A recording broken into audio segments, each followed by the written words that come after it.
Alright, and now we have the Cadillac Escalade. This one is a step up, quite literally. You can see the height from the ground is quite different than the others. Much more imposing and much more like the gasoline engined Escalade. It feels big, it feels intimidating, it feels imposing, and really a step up. You are stepping up into this car. I'm grabbing the wheel for assistance in getting in. It feels quite awkward to someone like me. And then massive. The feeling continues that you are in a massive ship. You are a captain. You are guiding something that requires care and responsibility. Not that these are feelings that necessarily seem to be shared by Escalade owners on the road. Some of the worst I've seen. But let's talk about how's it feeling here. This doesn't feel up to par. I mean, maybe up to par for old GM, but not the other cars we've seen in the showroom today, the other electric vehicles in the lineup. It also just feels kind of more slapped together, I would say. This feels like a car that's the product of working from home during COVID. I wonder if it is. I wonder if I'm picking up on something.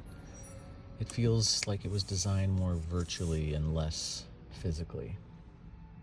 What say you, Cadillac? Is that the case in this one? Is that what happened here?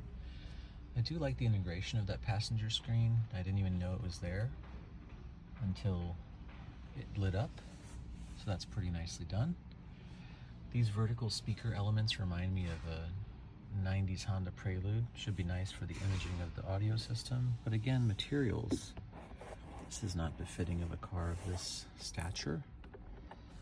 What are you thinking? So this is not really my usual cup of tea, but I just don't feel like bothering anyone and driving all four vehicles and their variants today. It's just not what I had in mind when I drove by. I was just on my way somewhere and realized I hadn't been to this dealership in about a year, and I wanted to see what was new. But I don't know, this is a hard car for me to get excited about because I'm not in the target market. I'm sure it's an easy car for others to get excited about because it is electric, it is big, it is imposing, and it's all the things that people want. It's like their dream. Now, even getting out for me, real stretch to get back to the ground, having to leap over the running boards, which surprisingly are not powered. You'd think in an EV of this type, that would be a no-brainer. Door closure sounds pretty nasty, to be honest. Again, this car, I don't understand why this experience is considered luxury. I truly don't. The carpet, pretty low grade. I wouldn't even let Home Depot install that in my house. I wouldn't let them install it in my rec room, my den, my garage. Again, materials here, not great. It's very strange when your flagship car makes a lower impression than your Lyric, which is like the middle of the lineup, your Vistique, which is technically lower in the lineup, but has, I would argue, like just as much room. Who is this car for but the ignorant that assume that bigger is better? That would be my question for you. That would be my question for you if you're considering this car. Why are you about to spend this kind of money on a car that is more difficult to drive than the Vistique that is now out, when the Vistique has better materials, is easier to get in and out of, feels more comfortable to sit in, quite frankly? And this is disappointing. This is how I used to feel when I came into GM showrooms where you're like, close but not quite. And I would say with this one, it's not even as close as I was expecting. So with that, I will bid adieu to you and to the Escalade IQ. To me, this is not a very smart choice.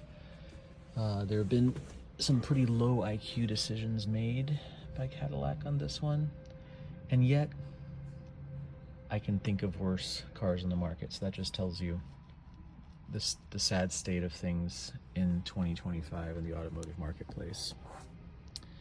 But absolutely, if you're looking at the Escalade IQ, if anyone approached me as a client, I would tell them what I'm about to tell you.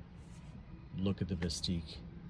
Make damn sure that you're not happier in that, because there is a price savings as well.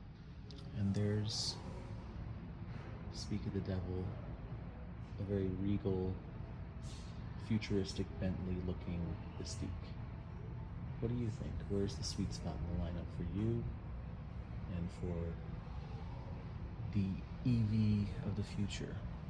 That's kind of what we're looking at, folks. We're looking at where will things pan out? What will win? What will be adopted? I'm excited about cars that are on the smaller side of the spectrum, as I've said many times before. But it's nice that Cadillac is giving the consumers good choices. I'm just disappointed that this car feels more like the Escalade that came before it than the other EVs in the lineup that have come around the same time as it has. What do you think?